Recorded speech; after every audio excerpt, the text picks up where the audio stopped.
자, 우리가 계속해서 다락방 강화를 듣고 있습니다. 다락방 강화는 예수님이 잡히시기 전날 마지막으로 제자들에게 말씀하시는 그런 내용들이 담겨 있죠.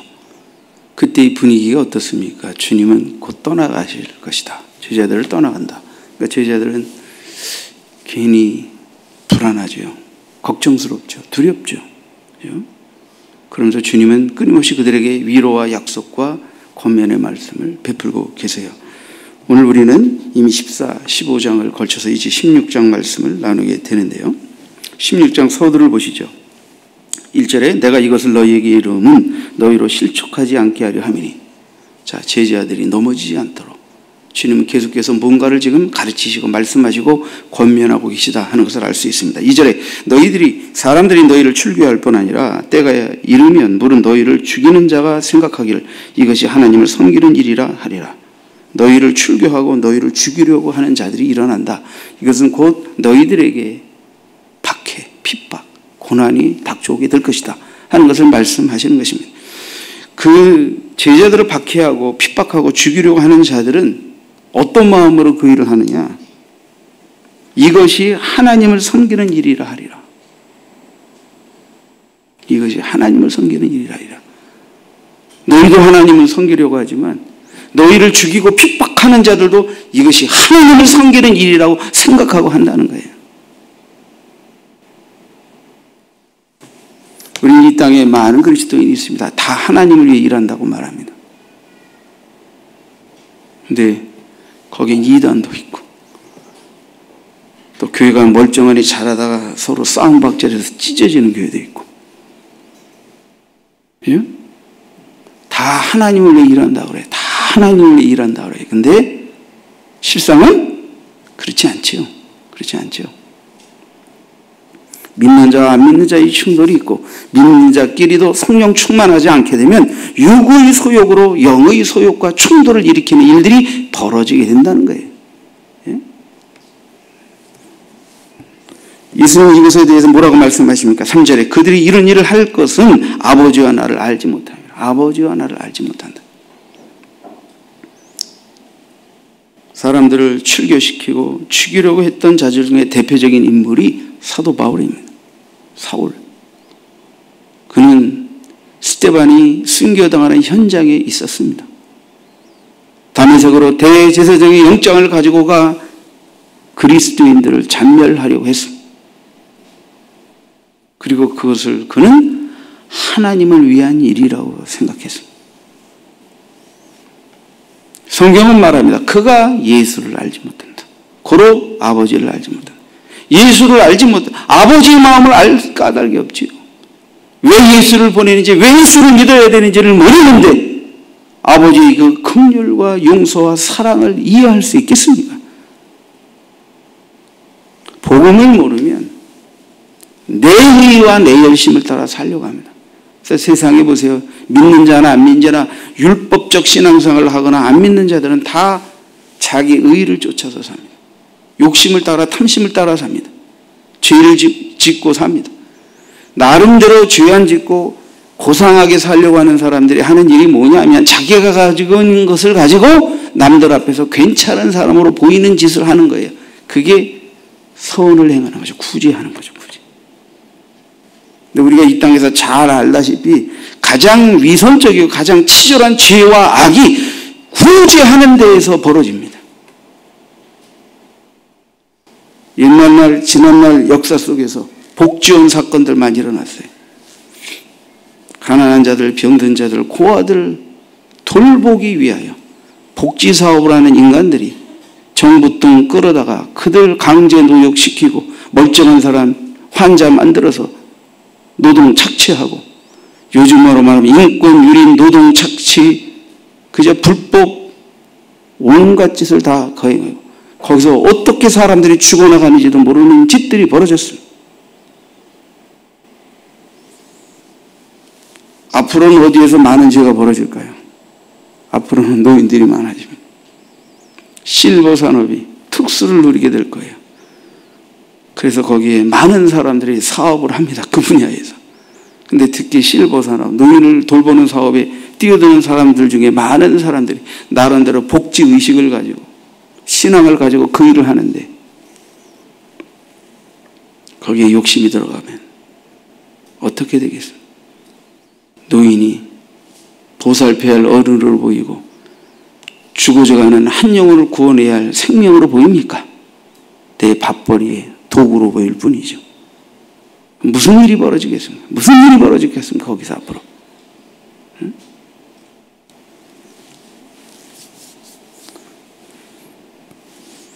정말 우리는 나이가 들면, 정말 나이가 들면 믿을 만한, 그래서 나를 지켜주고 보살펴줄 믿을 만한 사람이 필요해요. 누가 나를.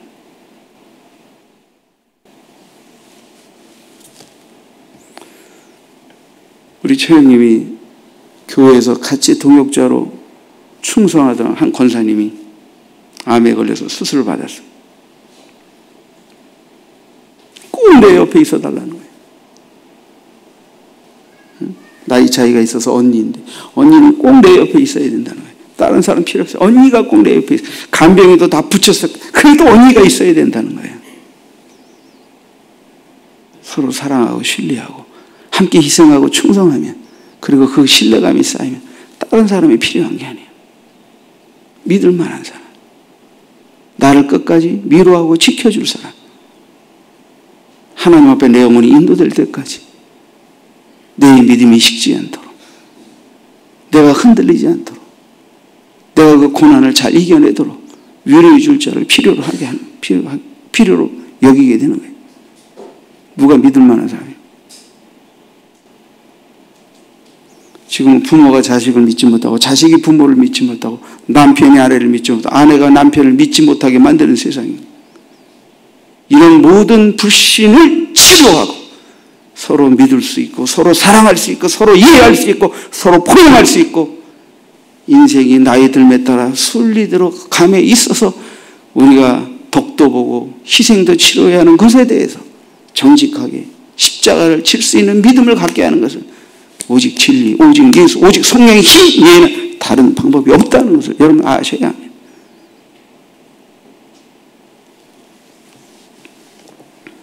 여러분 예수를 믿지만, 예수를 잘 믿으려면 예수님을 잘 믿는 이웃이 있어야 하고, 내가 더 잘 예수를 믿도록 내 영혼의 믿음의 상태를 점검하고 도와주는 목사님과 지체들이 있어야 돼요. 거기에 병든 목사 만나고, 병든 지체 만나고, 병든 성배 만나고, 육으로 가르치고, 겉모술수로 가르치고, 탐심으로 가르치고, 허영으로 가르치고, 위선으로 가르치는 인간들 만나면 내 영혼은 그냥 막 나락으로 떨어지는 것입니다. 위험해지는 것입니다. 주님은 우리의 믿음의 대상이지만 인간은 믿음의 대상이 아니잖아요. 주님을 잘 믿어서 믿을 만한 사람이 내 곁에 있을 때 그게 축복이지만, 그렇지 못하면 내 영혼을 흔들리게 되는 것입니다. 그들은 나와 아버지를 모른다. 그리고는 아버지를 위해 일한다고 한다는 거예요. 하나님을 위해 일한다고 한다는 거예요. 여러분, 우리가 주님을 모르고 아버지를 모르고 아버지의 영광을 위해 일한다는 이따위 식으로 신앙생활하고 봉사하고 충성한 인간들이 되면 안 됩니다. 여러분, 우리의 믿음이 끊임없이 자라가면서 죄악된 것에, 육신의 것에, 타성에, 옳지 못한 것에 굳어져가는, 진리 아닌 것에 의해서 굳어져가는 율법주의적 신앙을 갈아엎지 않게 되면, 여러분, 우리는 잘 믿는 것 같지만 나중에 잘못 믿는 자로 발견될 수도 있다는 것을 항상 경각심을 가지고 생각해야 합니다. 여러분, 하나님의 말씀은 똑같은 말이라 하더라도 똑같이 우리에게 들리는 게 아닙니다. 말은 내 성장의 수준에 따라서 알아듣게 돼 있어요. 이거 뭐 알아들을 수 있는 분 알아들으시고, 못 알아들어도 할 수 없는 말입니다. 말씀은 내 성장의 수준에 따라 들리게 되는 겁니다. 아셨습니까?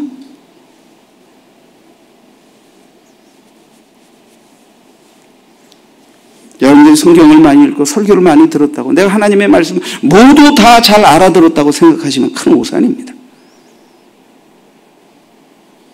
적어도 다른 교회는 모르지만 제가 본향교회 담임 목사라서 여러분들과 함께 믿음 생활하면서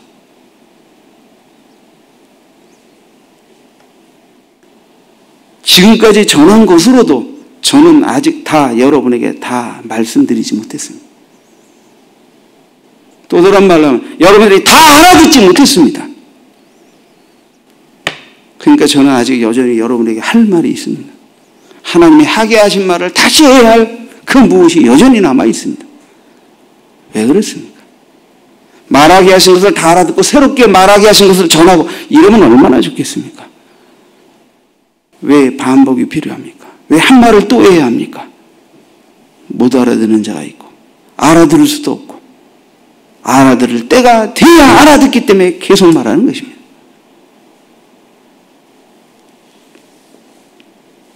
여러분, 우리는 믿음이 자라가야 해요. 제자들도 믿음이 자라가야 돼요. 그들이 예수님이 십자가의 고난의 잔을 앞에 둔 상태까지의 그들의 믿음의 수준은 사실 우리보다 더 형편없이 낮은 믿음의 수준이라고 볼 수 있어요. 그래도 그들은 그 수준에서 알아들 걸 알아듣고 또 앞으로 알아들어야 할 것들을 계속 주님은 말씀하고 계신 거예요. 얼마나 친절하십니까? 얼마나 친절하십니까? 여러분, 성령에 의하지 않고는 주님과 아버지를 알 수 없습니다. 예수님 말씀하셨습니다. 마태복음 22장 43절에 다윗이 성령에 감동되어 어찌 그리스도를 주라 칭하여 말하되 이 땅에 그리스도로 오시기도 전에 그리스도를 지칭하며 다윗이 어떻게 말하고 찬양하고 예언했겠느냐. 성령이 깨우쳐 주시고 알게 하시지 않았다면 우리는 그리스도로 오신 주를 믿고 거듭난 자지만 바울은 그리스도로 오실 주를 믿고 거듭난 하나님의 백성이 된 줄 믿습니다. 성령으로 그리스도를 주로 칭하였다고. 마가복음 12장 36절에 다윗이 성령에 감동되어 친히 말하되 주께서 내 주에게 이르시되 다윗이 성령에 감동되어 성부 하나님이 성자 하나님 그리스도에게 말씀하시는 것을 그대로 계시받고 우리에게 전합니다. 주께서 내 주께 이르시되 내가 내 원수를 내 발 아래에 둘 때까지 내 우편에 앉았으라 하셨도다. 예수님이 이 땅에 오시기도 전에 이미 성령으로 감동하셔서 성부 하나님의 성자 하나님을 통한 구속의 여러 가지 역사의 비밀들을 말씀하실 때 그분이 이 땅에 오실 것이고 고난당할 것이고 부활할 것이고 하나님 우편모자에 앉아 계실 것이고 그리고 모든 원수들이 예수의 발 앞에 무릎 꿇게 될 때 이 땅에 다시 오실 이게 지금 이런 놀라운 메시지가 이런 놀라운 상황이 이미 성령으로 말미암아 다윗에게 증거되었다. 그래서 다윗이 그것을 우리에게 계시받아 증거했다 하는 것입니다.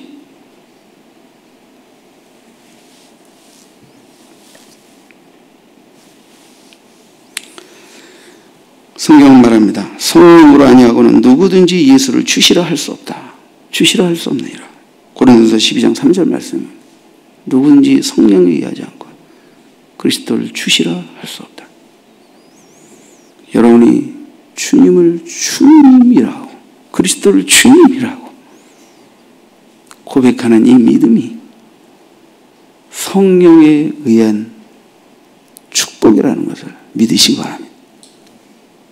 갈라디아서 4장 6절에 그 아들의 영을 하나님이 그 아들의 영을 우리 마음 가운데 보내사 아빠 아버지라 부르게 하셨느니라.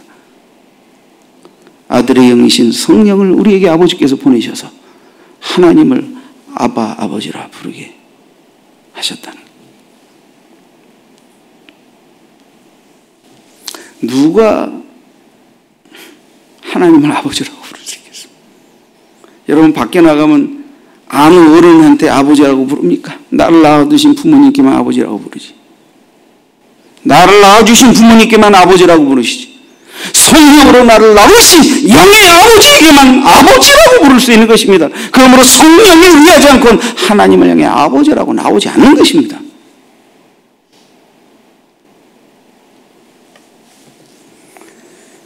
자, 두렵죠.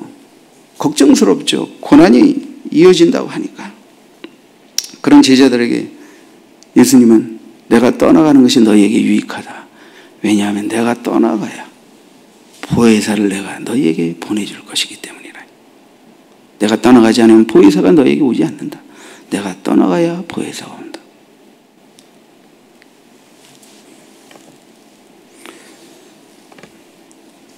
여러분, 예수님이 말씀하신 이 보혜사가 오시면 너에게 유익이 있다는 거예요. 어떤 유익? 어떤 유익? 예수를, 그리스도를 주로 알고 믿는 유익. 아버지 하나님을 나의 영의 아버지로 믿고 모셔드리는 유익. 그리고 그 성령으로 말미암은 여러 가지 인도와 역사를 얻게 되는 유익들을 말입니다. 앞으로 우리가 이제 계속 나누게 될 것입니다. 자, 오늘 보혜사 성령님께서 예수의 보내심을 통해 오시게 될 것이다. 너희에게 오시게 될 것이다. 그리고 너희 안에 영원토록 거하시며 너희를 인도하실 것이다. 라는 이 위대한 약속을 예수님은 돌아가시기 전에 그 제자들에게 약속합니다. 우리는 이미 그 약속이 실현되어서 그 이후에 그것을 체험하고 믿는 믿음으로 이 성경을 보지만 그 당시 제자들은 아직 돌아가시지도 않고 부활하시지도 않고 승천하시지도 않고 성령을 보내시지도 않은 그 예수님이 성령을 약속하셨다. 그리고 이것이 그 제자들에게 그 근심과 두려움을 물리치고 그 불신을 흔들리는 마음을 물리치고 확신과 기쁨과 평안과 담대함 속에서 주의 제자로서의 삶을 살게 하시기 위한 유익을 위하여 성령을 약속하셨다는 것은 놀라운 사실입니다. 그분을 함께 여러분들과 은혜를 나누길 바랍니다. 자, 첫 번째는 성령을 보내실 것에 관한 약속을 좀 생각해 보겠습니다. 이미 사도 요한은 요한복음 7장에서 예수님께서 명절날에 성령을 보내실 것에 관한 약속을 언급하신 부분을 기록하고 있습니다. 요한복음 7장 37절 이하에 보니까 명절 큰 날, 곧 큰 날에 예수께서 서서 외쳐 이르시되 누구든지 목마르거든 내게로 와서 마시라. 누구든 목마르거든 내게 와서 마시라. 나를 믿는 자는 성경의 이름과 같이 그 배에서 생수의 강이 흘러나오리라 하시니 이는 그를 믿는 자들이 받을 성령을 가리켜 말씀하신 것이라. 성경의 이름같이 나를 믿는 자는 성경의 이름같이 그 배에서 생수의 강이 흘러넘친다. 이 배는 배지만 해석상으로 보면 우리의 마음 가장 깊은 곳이라는 뜻입니다. 그죠? 우리의 마음 가장 깊은 곳에 성령이 오셔서 영원한 생명의 샘이 되어주셔서 그 생명의 샘이 터져 흘러넘치게 될 것이라. 흘러넘치게 될 것이라. 예? 하나님의 영의 역사가 우리 안에서부터 시작이 된다는 거예요. 어떻게? 믿을 때 믿는 자의 그 배에 믿는 자의 가장 그 영혼 깊숙한 곳에 성령을 보내셔서 좌정시키시고 거기서부터 성령이 끊임없이 그리스도를 아버지의 영광을 쫓아 사는 믿음과 역사와 응답과 그 모든 간구와 인도를 성령의 샘으로 흘러넘치게 하셔서 성령으로 말미암은 놀라운 신앙생활을 펼쳐 주실 것이라는 거예요. 누가복음 24장 49절에 볼지어다 내가 내 아버지께서 약속하신 것을 너희에게 보내리니 너희는 위로부터 능력으로 입혀질 때까지 이 성에 머물라 하시니라. 이것은 부활하신 주님이 부활하시고 난 다음에 또다시 성령을 기다리라고 아버지께 약속받은 성령을 받을 때까지 한 곳에 모여 기도에 힘쓰라고 하시는 당부지요. 사도행전 1장 4절 5절에 성령 강림에 관한 약속을 믿고 제자들은 한 곳에 모여 기도하며 기다리는 모습을 언급하고 있습니다. 사도와 함께 모이사 그들에게 분부하여 이르시되 예루살렘을 떠나지 말고 내게서 들은 바 아버지께서 약속하신 것을 기다리라. 요한은 물로 침례를 베풀었으나 너희는 몇 날이 못되어 성령으로 침례를 받으리라 하셨느니라. 성령으로 침례를 주신다. 사실 침례는 예수님보다 6개월 먼저 태어난 마지막 그리스도의 길을 예비하는 광야의 위치에 있는 자의 소리로 온 침례요한이 이미 예수 그리스도께서 성령과 불로 침례를 주실 분임을 예언했지요. 마태복음 3장 11절에 나는 너희로 회개하게 하기 위하여 물로 침례를 베풀거니와 내 뒤에 오시는 이는 나보다 능력이 많으시니 나는 그의 신을 들기도 감당하지 못하겠노라. 그는 성령과 불로 너희에게 침례를 베푸실 것이요. 성령과 불로 침례를 나는 회개케 하는 물 침례를 너희에게 주지만 그분은 내게 성령과 불로 침례를 주신다. 응? 여러분 성령이 오셔서 무엇을 하십니까? 앞으로 더 구체적으로 말씀을 드리긴 하겠습니다만 잠깐 짧게 언급해 보면 자 8절에 보시죠. 8절에 자, 보혜사가 오시면 너희에게 유익이 있다라고 말씀하시면서 8절에 그가 와서 보혜사 성령께서 와서 죄에 대하여 의에 대하여 심판에 대하여 너희를 책망하시리라 했단 말이에요. 죄에 대하여 저가 나를 믿지 아니하며 의라 하면 내가 아버지께로 가며 근데 이게 왜 책망거리가 되느냐? 예수님을 믿어야 의롭다함은 없죠. 근데 저들은 예수를 죽이는 게 아버지 일이라고 생각했잖아요. 자기 의죠. 그것은. 자기 의가 꺾어져야죠. 그리스도를 믿지 않은 불신앙이 깨져야죠. 이미 사단의 권세가 파여지고 믿지 않는 자에게 심판이 예고되고 있다고 하는 이 그리스도께서는 우리의 구세주일 뿐만 아니라 심판의 주라고 하는 사실을 알지 못하는 것에 대해서 성령이 오셔서 먼저 책망하신단 말이에요. 책망하시니까 불신앙에 대한 애통, 자기 의로 까불었던 교만에 대한 애통, 주님의 심판을 알지 못하고 까불었던 그 모든 불신앙과 교만과 악에 대해서 애통하면서 회개의 역사가 일어나게 될 거예요. 성령이 먼저 예수를, 복음을, 구원을 받아들이지 못하게 만든 이 강박하고 불신앙의 이 강박한 마음, 이 교만함을 깨트리는 작업을 하시는데 그게 세상을 책망하신다. 불신앙을 책망하신다. 여기서 회개하고 마음을 여는 자는, 여기서 회개하고 예수를 영접하는 자는 놀라운 선물을 받게 되는데 바로 성령이 그 안에 오신다. 성령이 그 안에 오신다. 성령을 받을 것이다. 성령을 보내줄 것이다 하는 약속을 하신 것입니다. 성령은 세상의 불신앙을 깨트립니다. 성령은 제자들의 의심과 두려움과 근심을 깨트릴 것입니다.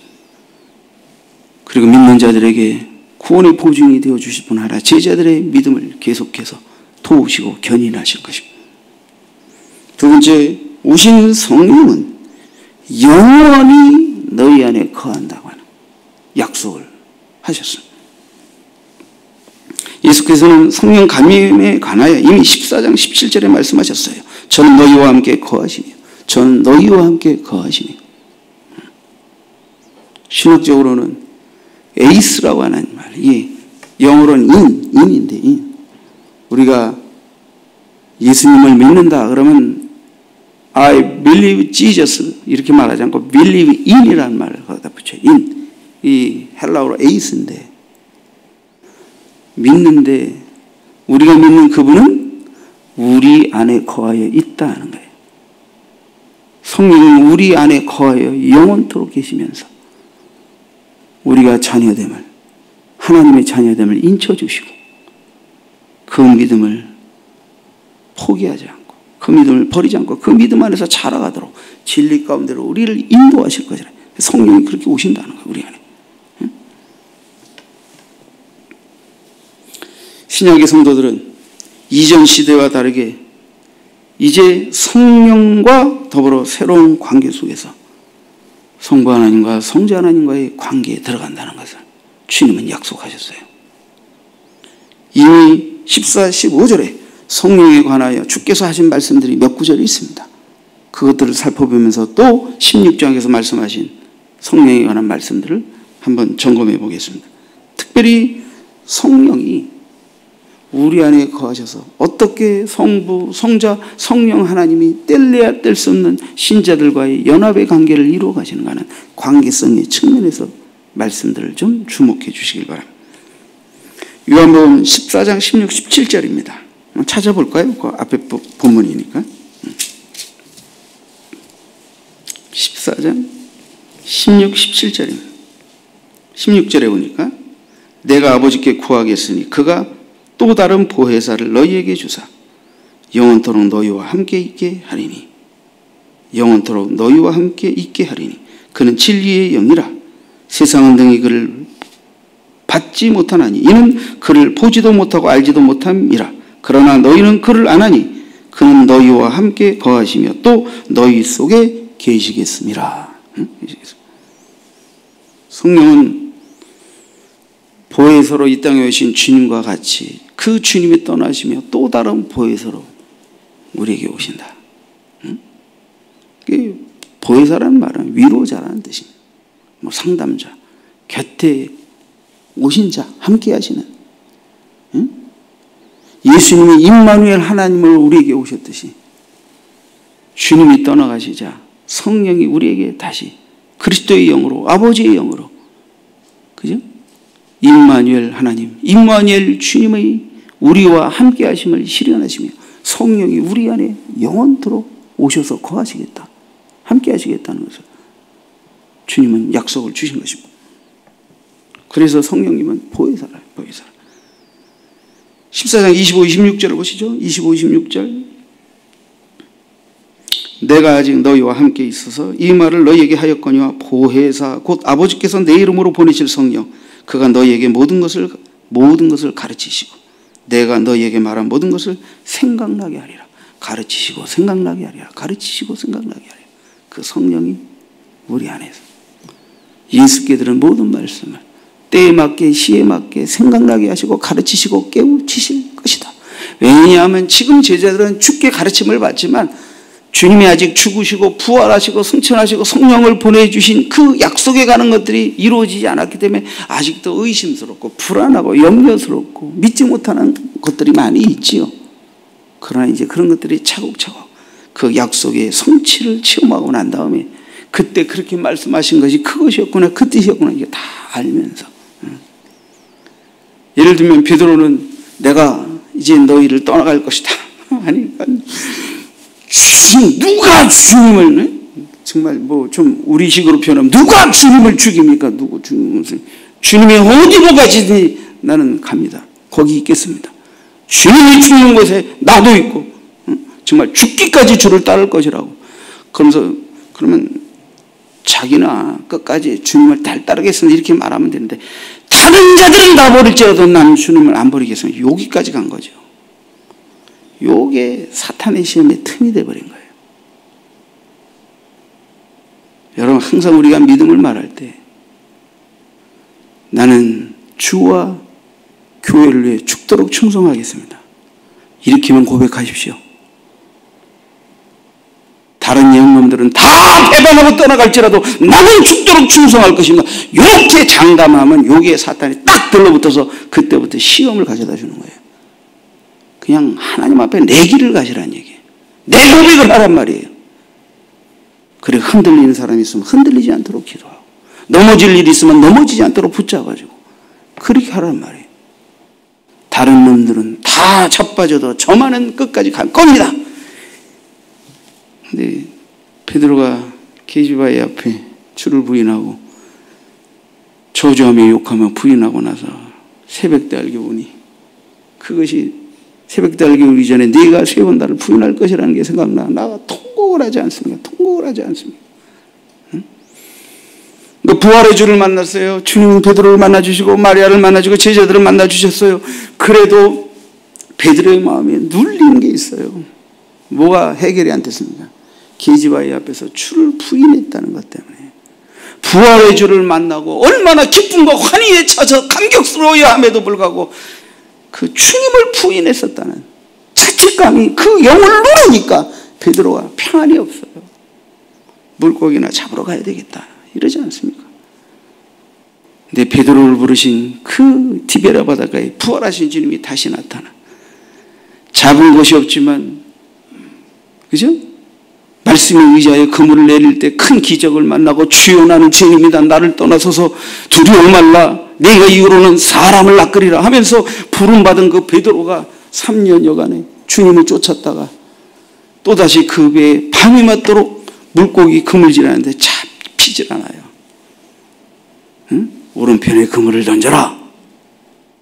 그때 153마리나 되는 물고기를 잡게 될 때 눈치 빠른 사도 요한이 주시다. 주님이 오셨다. 그러니까 베드로가 그냥 겉옷을 들고 배 위에서 천방불로 뛰어들어서 주님을 향하여 뛰어나.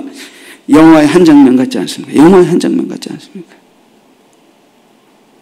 이렇게 눌려있는 나, 마음이 무거운 나, 또 찾아주신 주님. 고기를 굽고 계셨어요. 아니, 불을 피워놓고 떡을 굽고 계시면 잡은 물고기 좀 가져와라. 제자들에게 먹이고 난 다음에 베드로에게 묻잖아요. 내가 나를 사랑하느냐? 내가 날 사랑하느냐? 내가 날 사랑하느냐? 이 부분에 가는 건 내가 너무 많이 설교했기 때문에 다시 언급하지는 않겠습니다. 언젠가 또 해야죠. 못 들으신 분들이 있으니까. 근데 오늘은 그거 들어가면 또 시간이 많이 가서. 여러분, 가르치시고 생각나게 하십니다. 성령은. 성령이 가르치시고 생각나게 하셨기 때문에 베드로는 베드로서에서 깨어라. 깨어라 그랬어요. 원수마귀가 우는 사자와 같이 산길 자를 찾고 있으니 깨어 기도하라는 거예요. 저를 대적하라는 거예요. 왜? 자기가 당해봤잖아요. 자기가 당해봤잖아요. 자기가 당해봤잖아요.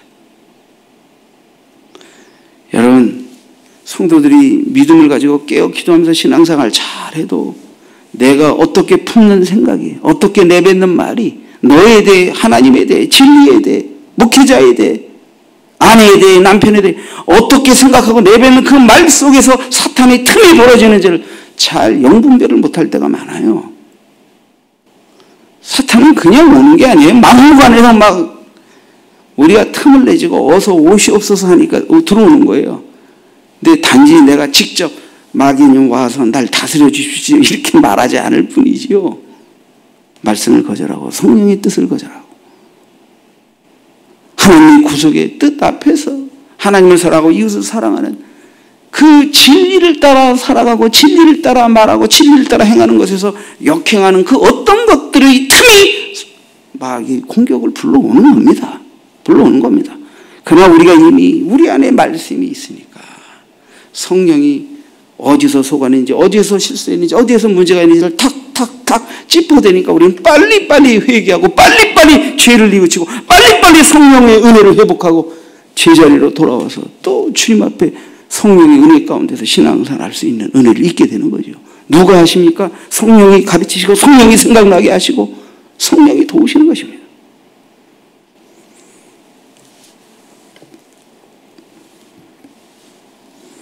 (15장) 26절 27절을 보시죠. 15장.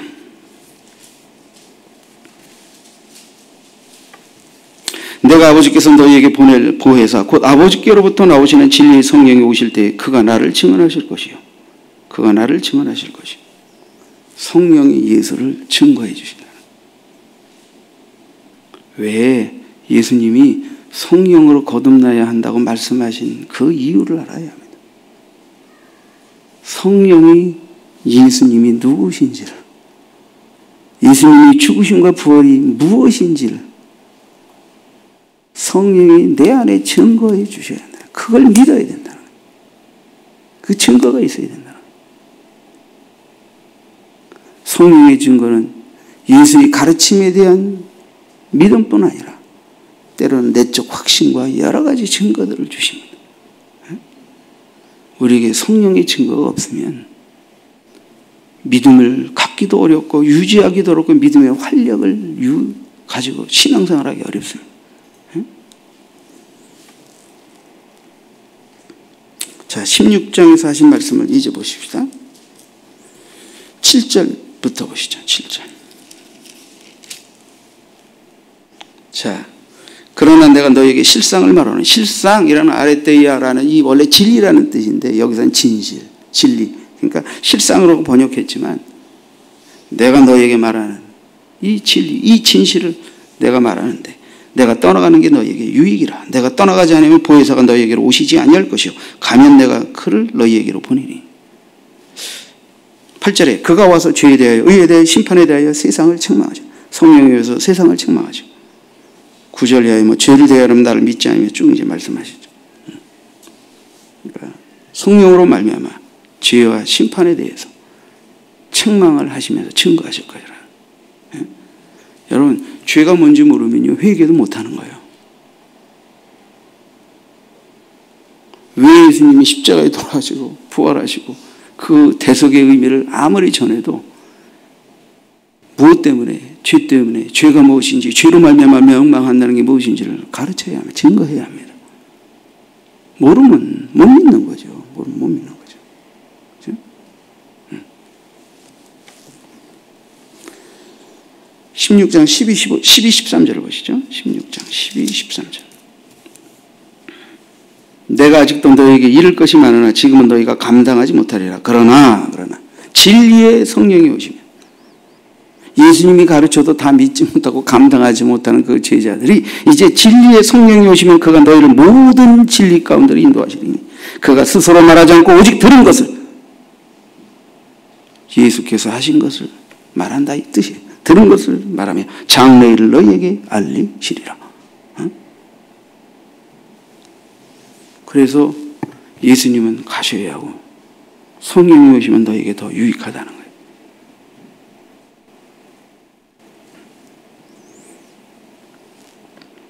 성령은 성도들이 진리를 체험하도록 인도할 것이라는 거예요. 모든 진리 가운데로 인도한다는 거예요. 모든 진리 가운데로 인도하리니 이렇게 말했는데 터틀리안 바젤 크리스토스톰 이 교부들은 이걸 이렇게 해석했어요. 성령의 활동 아래서 그리스도의 전체 진리 안으로 뚫고 들어가는 것이다. 뚫고 들어가는 것이다. 또 엘리스라는 분은 시간이 경과함에 따라 성령은 제자들을 점점 더 진리, 깊은 진리에 대한 지식 안으로 인도할 것이다. 이렇게 표현했어요. 포치라는 분은 좀 더 이해하기 쉽게 이렇게 표현했어요. 예수는 세상에 오심으로 스스로 진리를 계시하셨으며 보혜사 성령은 이 진리를 드러내 보이시며 성도들을 위해 그 진리 안으로 들어가는 입구를 만드셨다. 입구를 만드셨다.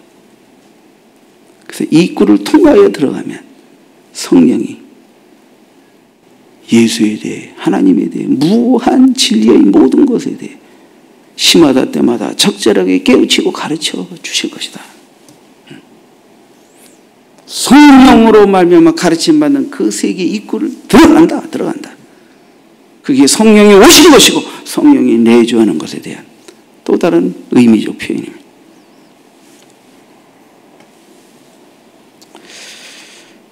여러분을 이해하기 쉽게 한 가지 예를 다시 한번 설명드릴게요. 제가 너무나도 많이 예화를 들고 설명한 것이지만 오늘 조금 더 다른 각도에서 설명을 드려보겠습니다. 제가 아주 오래전입니다. 10몇 년 전에 강단에서 엎드려 기도할 때 어떻게 하면 이 성령 충만을 빼앗기지 않고 성령이 메마르지 않고 성령 충만한 삶을 지속할 수 있겠습니까? 주님 그것을 좀 가르쳐 주십시오. 기도하고 있었어요.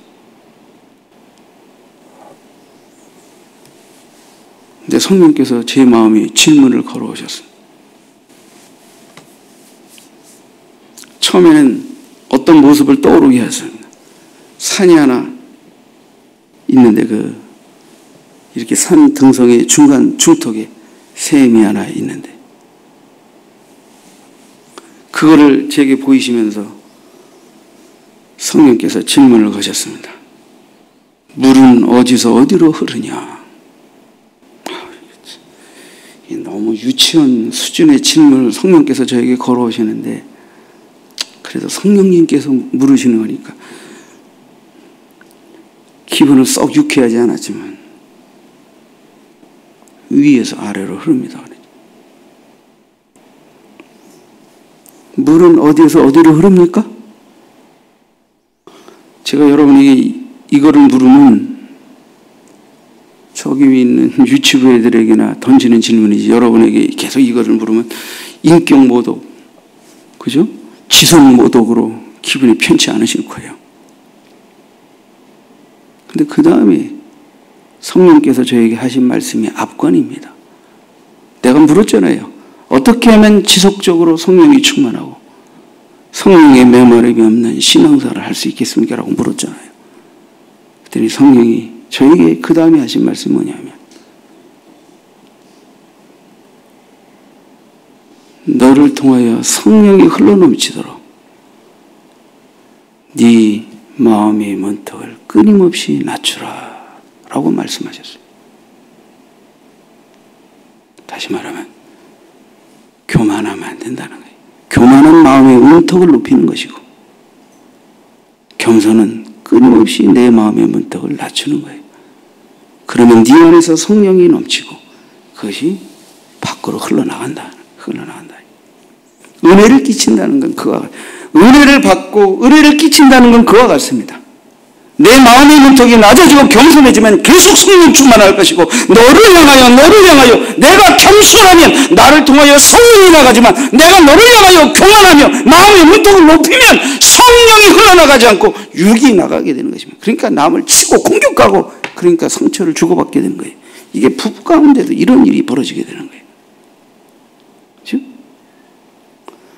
마음의 문턱을 낮추라는 거예요. 그래야 네가 성령 충만하게 되고, 그래야 너를 통해서 너를 향하여 성령이 흘러나가게 된다. 성령이 흘러나가니까 성령의 기름이 발라진 생각, 기름이 발라진 말, 기름이 발라진 몸짓 표현이 나가니까 그들이 감동을 받고 위로를 받고 은혜를 받고 회복, 소송함의 은혜가 있게 되는 거예요. 주님께서 저에게 성경을 하나 보게 하셨습니다. 이사야서 57장 15절인데요. 한번 찾아보시죠. 너무 중요한 말씀이니까. 이사야 57장 15절입니다.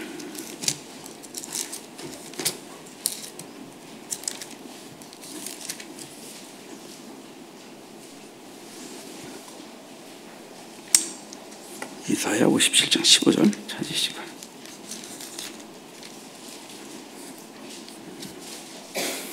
구약성경 1037쪽입니다. 1037쪽.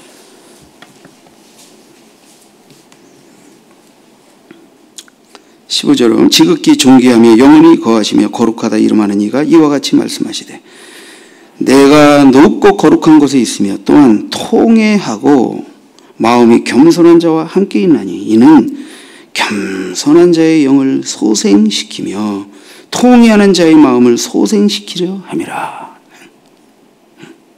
여기 소생시킨다는 것은 영적 생명력을 회복시키시고 유지하게 하신다, 그런 뜻이에요. 그러니까 신약적으로 표현하면 성령의 은혜를 회복하고 계속해서 성령의 활력이 넘치는 신앙생활을 하는 그 비밀이 뭐에 있냐? 겸손과 통회하는 마음이 있다. 겸손과 통회하는 마음이 있다. 예를 하나 들어볼게요. 자, 육은 잘 들으세요. 육은 내가 잘한 것과 남이 잘못한 것을 보게 합니다. 이것이 육으로 보는 거예요. 부부간에도 내가 잘한 것을 보고 남편이 잘못한 것을 보게 하는, 이게 육이 하는 일이에요. 성령은 그럼에도 불구하고 내가 더 잘할 수 있었는데 하지 못한 것을 보게 합니다. 성령. 그리고 남이 잘못한 허물을 용서하고 덮게 만듭니다.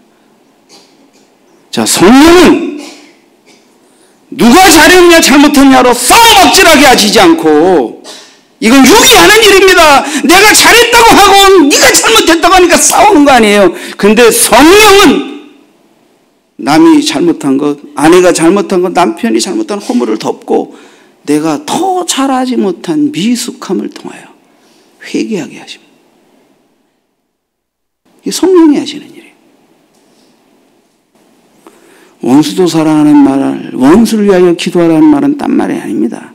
처음부터 원수를 사랑하고 원수를 이뻐할 사람이 어디 있습니까? 이를 걸면서 순종하면서 원수 이 윈수 덩어리 주여 이 윈수 덩어리 주여 불쌍히 여기 기도하다 보면 원수가 미워졌는데 원수가 내게 행한 악 잘못을 생각하니까 화가 나니까 미워졌는데 자꾸 기도하니까 인간은 다 약하지 그럴 수 있지 하면서 그 연약한 그를 향해 내가 좀 더 성령으로 지혜롭게 잘했으면 됐을 텐데 라고 생각하면서 기도가 바뀝니다. 기도가 바뀝니다. 그러니까 어떻게 돼요? 남의 잘못과 허물이 보였던 게 딱 기도하면서 용서가 되어지니까 그리고 내가 더 은혜롭게 지혜롭게 잘했으면 됐을 텐데 라는 생각이 오게 되니까 성령이 무엇을 자극하십니까? 전에는 네 잘못만 보여서 성질을 났는데 지나고 보니까 네 잘못은 보이지 않고 더 잘하지 못한 내 안의 문제들을 보게 하시면서 회개, 애통함과 겸손함을 갖게 되니까 성령이 회복이 되고 성령의 활력과 충만이 내게 임하게 되고 그렇게 되니까 어떻게 돼? 그런 은혜로 너를 보니까 더 미워 보이지도 않고 마귀 새끼로 보이지도 않는 것입니다. 겸손과 애통. 애통은 무엇인지 아십니까? 애통은 내 안에 있어야 할 게 없고 없어야 할 게 있는 거예요.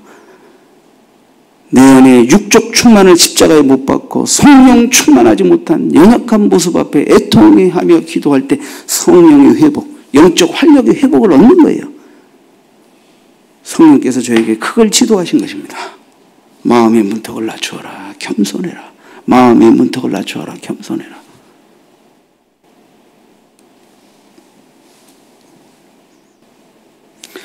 스바냐 2장 3절에 여호와의 규례를 지키는 세상의 모든 겸손한 자들아 너희는 여호와를 찾으며 공의와 겸손을 구하라. 공의와 겸손을 구하라. 너희가 혹시 여호와의 분노의 날에 숨김을 얻으리라. 이웃에게 긍휼을 행하지 않는 자는 긍휼이 없는 심판을 받을 것이라. 복음, 성령을 받은 자들은 성령의 은혜 가운데서 가르치신 것을 따라 살아가야 합니다. 그래야 하나님의 진노의 날에 진노 앞에 서지 않게 되는 겁니다. 자, 성령님은 약속대로 오셨고 우리 안에 영원토록 거하셔서 우리를 모든 진리 가운데로 인도하시는 분이시고 사랑하는 성도 여러분, 제자들의 근심과 두려움은 죽게 대한 믿음이 아직 적었기 때문입니다. 그러나 주님은 그 제자들에게 보혜사를 보내주시겠다.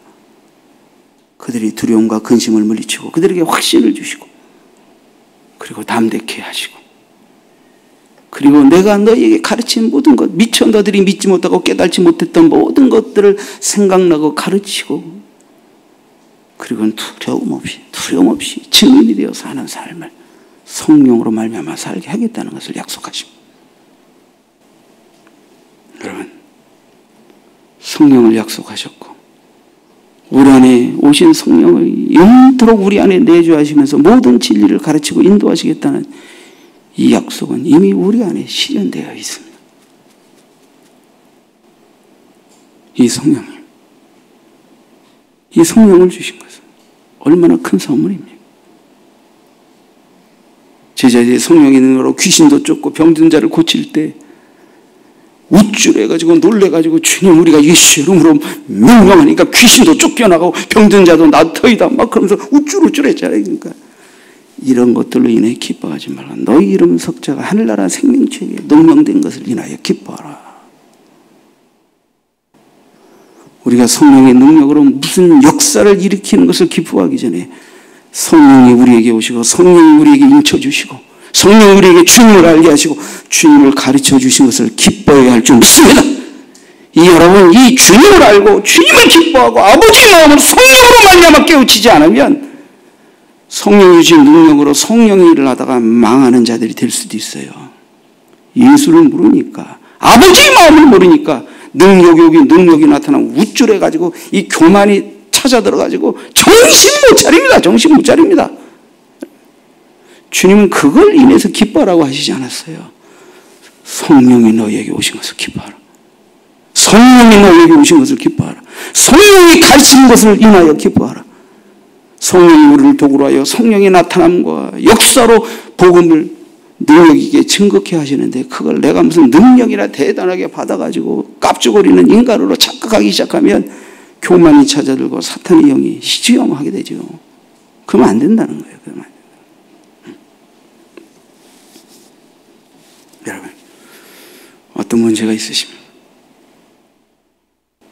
어떤 시험이 있으십니까?